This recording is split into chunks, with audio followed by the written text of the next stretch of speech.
today's lesson is going to begin with the IMA of the lever. Remember that the ideal mechanical advantage is equal to the effort distance divided by resistance distance. Okay. So if we've got a lever, let's say this is where our effort is applied. So our effort distance is the distance from the effort to the fulcrum. This fulcrum is represented by the triangle. Okay, that's the place that everything's that our lever is rotating around. And our resistance distance is the distance from the resistance to the fulcrum. All right. Both the effort and resistance forces will travel in a circle if unopposed. So they'll try to go in a circle if they can, right? If nothing's stopping them. The circumference is the distance around the outside. So the circumference would be 2 pi times the radius. So the DE ends up being 2 pi times the effort arm, again, which is, all right, and the DR, resistance distance, is 2 pi times this radius, 2 pi times the radius of this resistance, okay? So the IMA ends up being 2 pi times the effort arm divided by 2 pi times the resistance arm. 2 pi's obviously cancel out. The actual mechanical advantage of a lever, again, is the resistance force divided by the effort force. So here's an example here, ratio of the resistance force to effort force. So here our resistance force is 32, so 32 will be our numerator, and our effort force is 16, so it's 32. Okay, divided by 16, 32 pounds over 16 pounds. The pounds cancel out. All right, so you end up with an AMA of 2 to 1. What's the IMA of this lever above? The ideal mechanical advantage. Remember the key difference between IMA and AMA. IMA is ideal if there's no friction loss. AMA is real life if there is friction loss. And in real life, normally there will be friction loss, and normally will be significant enough. Okay. So for the IMA again is going to be DE, okay, which is 5.5, okay, divided by DR, which is 2.25. So we get 5.5 inches divided by 2.25 inches. We do the math, we get 2.44. So the ideal mechanical advantage is 2.44. The actual mechanical advantage is 2 to 1. So you can see we have a little bit of loss. Again, that's loss that we end up due to friction. Efficiency is the ratio in a machine of useful energy out to energy in, or percent of work converted to out. So basically it's the AMA, which is out, over the IMA, which is in, times 100%. So let's go ahead and calculate out the efficiency of the lever on the last slide. Okay, the AMA, if you remember, is 2 to 1. The IMA is 2.4, so we get 2 to 1 over 2.44 to 1.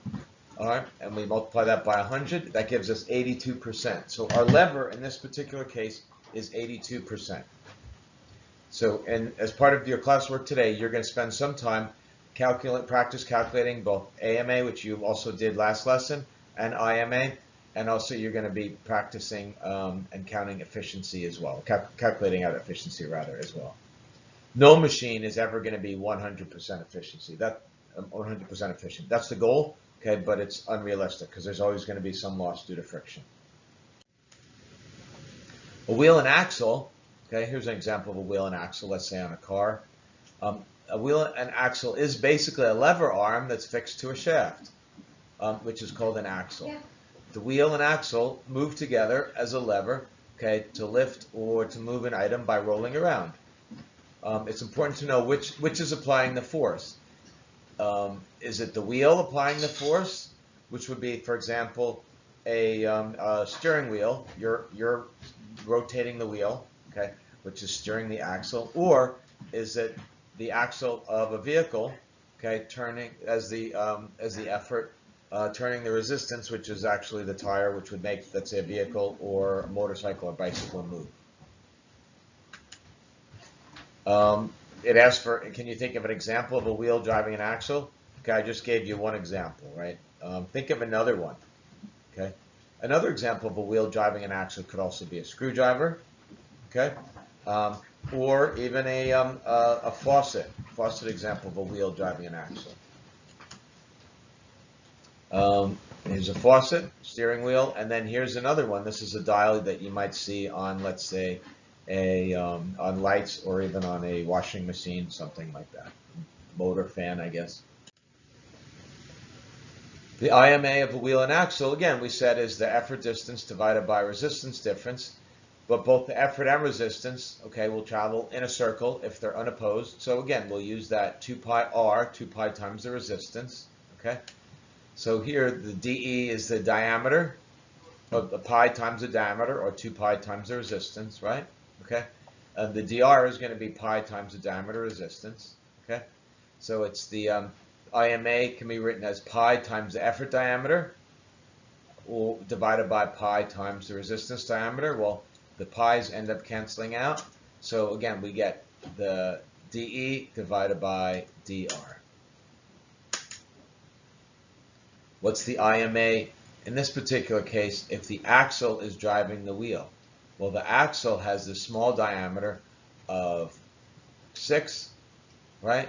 So the axle driving the wheel would have a dE of 6, so the numerator would be a 6, okay? And the denominator resistance, okay, would be 20. So you're going to get 6 divided by 20, which gives you 0.3. So the IMA in this particular case would be 0.3. Again, the inches cancel out. What about if it was the other way, the wheel driving the axle? The wheel driving the axle, well, then you'd have 20, okay, divided by 6. So you get the reciprocal of that, okay, which would give you 3.33. Well, let's calculate the AMA of a wheel and axle. The AMA in this particular case is FR, okay, divided by FE. Again, same formula. Remember, these formulas you don't need to memorize. They're on your formula sheet. We're going to use this wheel and axle that we're given on the right-hand side to solve these problems, right? What if the AMA is the wheel driving the axle? Okay, well, the wheel would be your effort force, and the resistance force would be your the axle, which is 200. So that would be 200 divided by 70. Okay. Again, the pounds cancel out. Okay, so we get 2.86 for the AMA. Well, on the last slide, we already calculated the IMA, right? So now we're asked to determine the efficiency. Remember, efficiency is AMA over IMA. Again, this formula, you don't need to memorize it. It's on your formula sheet. Okay, divided by 100%. I'm sorry, times 100%. All right, so we get 2.86 divided by 3.33. Remember, 3.33 is what we calculated on the last slide. Times 100% gives us 85.9%. So in this case, our wheel and axle assembly is 85.9% efficiency, which is pretty good.